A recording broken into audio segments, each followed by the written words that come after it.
So she didn't tell me really what the side effects were other than I could have some irregular bleeding. But, you know, it shouldn't last long, and ultimately what will happen is my periods will stop.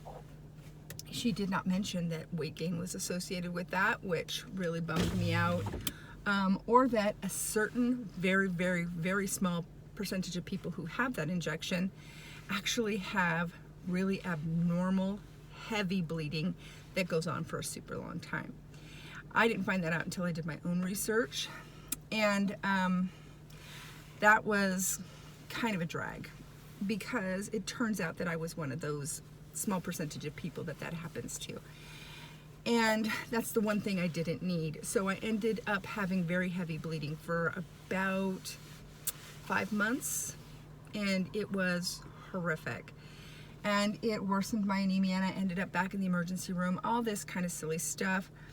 Finally, it resolved a couple of months ago, and I was back to cycling. And then I missed a cycle, and I thought, wow, maybe, you know, it's working. And then about 7 days ago, I woke up and I was bleeding, and I thought, holy Moses, this is incredible. I'm making up for lost time, ha ha. But something inside me said, this is not okay. There's something about this that is off, that is wrong, and be careful. I can't explain it. It was like these little red flags. Now, this is where I'm going to go into like this whole little story, like weird story. So be patient. I like to go in all different directions. So some of you know that I lost my 19-year-old daughter to brain cancer. And I am a healthy skeptic about a lot of things, but I am open also. I'm open to everything, but I'm not somebody who falls down a rabbit hole with magical thinking and mystical stuff. I'm again very, very, very open-minded, but I really, really have an aversion to people who take advantage of other people in their most vulnerable moments. And I have seen that during my daughter's illness and after. It's the saddest thing, I think. I do believe with part of my brain and my heart, well, with all of my heart and part of my brain, that I have had some contact with my daughter after she passed away. Very unusual things, a couple of dreams, just some feelings, just different things.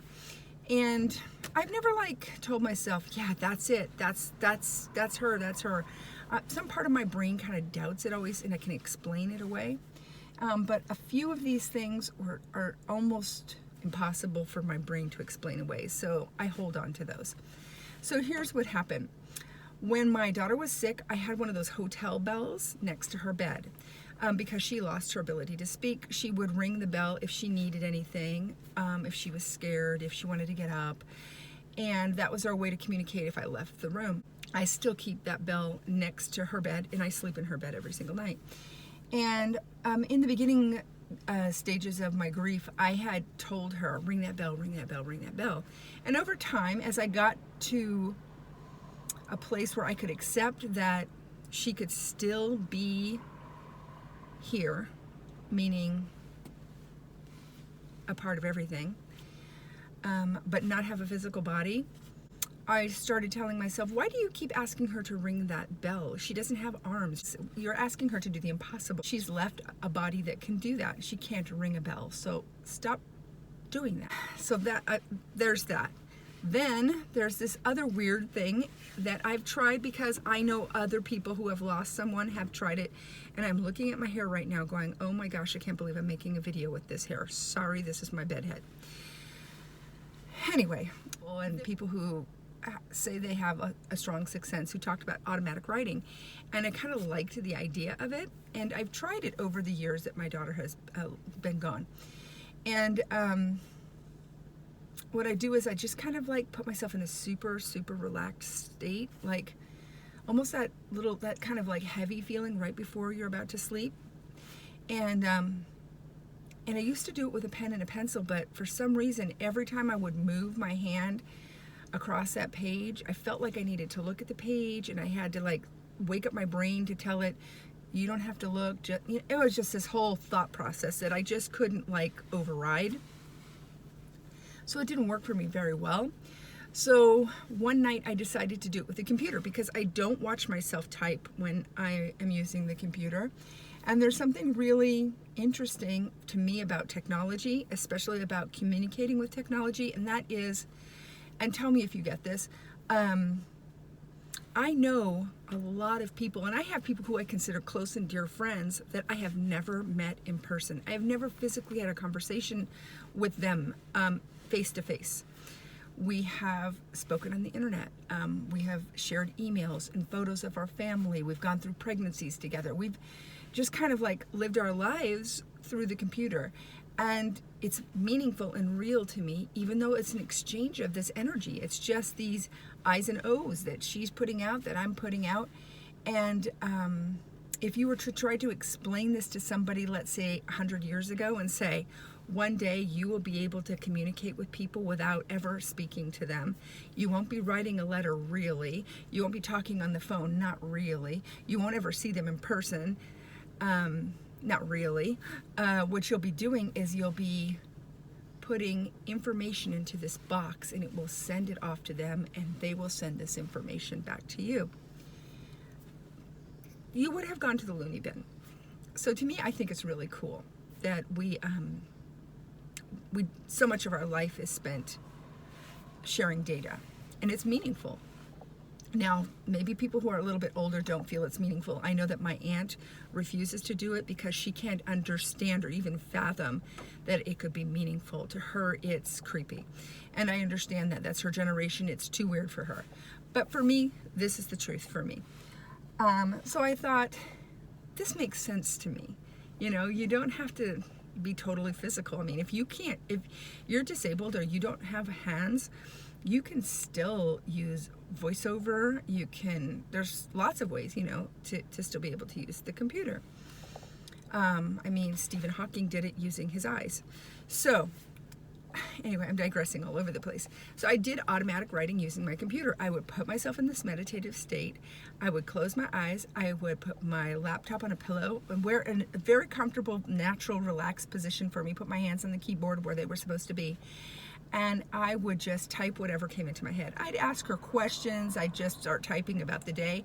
And if information came into my head, I would type it out. And I never looked. I just kept my eyes closed. And then pretty soon I'd kind of grow either tired or bored or not be able to concentrate anymore. And then I would tell her I loved her and I would turn the computer off. Very, very rarely did I ever look at it. And I don't know why. It wasn't so much that I needed information back as I just needed to feel like there was a possibility that we connected. And also maybe I was a little afraid that I would look at it and it would be all gobbly and it would break my heart. I don't know. But a couple of months ago, I was writing something for the city, some kind of document for the city, and I came across a file and accidentally opened it up, and I started reading it. I thought, oh my goodness, this is pretty clear. I mean, not all of it, but some of it was pretty clear. And one of the last sessions that I did a couple of months ago, I had typed, but it was in her voice, and it said, "Mom, something scary is going to happen, and you're going to be really scared. But don't worry, I'll be there, and it's going to be okay." And I looked at it, and I thought, holy, that's kind of creepy. I don't remember writing that. And I just kind of let it go. But it was in my head. And then the night that I started bleeding, I went to bed thinking, jokingly, kind of half jokingly, oh my gosh, I hope I don't bleed to death and die, because what an awful thing for my family to come in and just see me here in a puddle of blood. Not taking it too seriously, but a tiny, tiny part of me was a little bit afraid. At 1:36 in the morning, I hear ta-ting, ta-ting, that hotel bell. And I'm thinking, oh, my little is up, he's by the bed, he needs a glass of water, he's had a scary dream or something, and he's trying to get my attention. But he was actually in my bed sound asleep. I thought, oh, maybe my son is in the kitchen and that silverware banging around. Got up, everybody was in bed, the alarm was set, nobody was in the house. I knew that I didn't dream it. It woke me up from my dream, and it was very loud, it was very clear, and it was a sound I was very, very familiar with. I associate it with that time in my life, so it almost, like if my little one tries to ring that bell, I ask him not to because it makes me sad. So I know that sound, and it wasn't just a one ding, it was a ta-ting, ta-ting, and I thought, that is the weirdest thing, and I looked at the bedside table, and I thought maybe something fell onto it. Nothing. Couldn't figure it out. I let it go, and I thought, well, that's very odd. And then I tried to go to sleep, and I could not sleep. I just couldn't. I wasn't afraid. I didn't have anxiety. I just was having a hard time going back to sleep. And so finally I just kind of acknowledged it, and I said, Stevie, if you're out there and that is you and you did that, thank you so much. I hear you. I know you're here. And then I said, if it's not you, it's just not you, and I'm nutty or I dream this, it doesn't really matter. But if it is you, I want to acknowledge that I hear you, and thank you for trying so hard. That must have been hard work. It sounds silly saying it, sitting in my car, talking to my cell phone, to people who've never met me before. And I know it all sounds really woo-woo, and I hope I don't offend anybody with this kind of thing. I just wanted to share that, because 3 more hours later, after I finally fell asleep, I would get up and I would be hemorrhaging. And I arranged for somebody to take me to the hospital, thinking they're probably going to give me a blood transfusion, or they're going to give me some kind of medication to make this stop. I didn't feel like it was life-threatening. I just knew I've got to get to the hospital. I've got to get to the hospital. Not only that, but I knew I had to get to a particular hospital. There's a hospital that's very close to my house, and I go there quite often. It's convenient. But something told me to go to the hospital where my daughter died. I don't know why. It's 20 more minutes away. But I said, that's the hospital I need to go to. And so we got there, and I went to go stand in line, and the whole waiting room, because it was a Friday, the whole waiting room was full of people with masks on. It was flu central, and I thought, oh great, I've come in here for this one thing, and I'm gonna leave and die of the flu. Oh my gosh. And I also felt kind of guilty, like I'm coming in here for a heavy period, and all these people are so sick. There were elderly people and little kids, and I felt so awful. And I was standing in line, I just felt this big gush, and I thought, this is going on the floor, this is going everywhere. I started to get dizzy, so I told the security guard, I need some help. And he said, oh, just stand in line. And I said, no, I can't stand in line because I think I'm gonna pass out.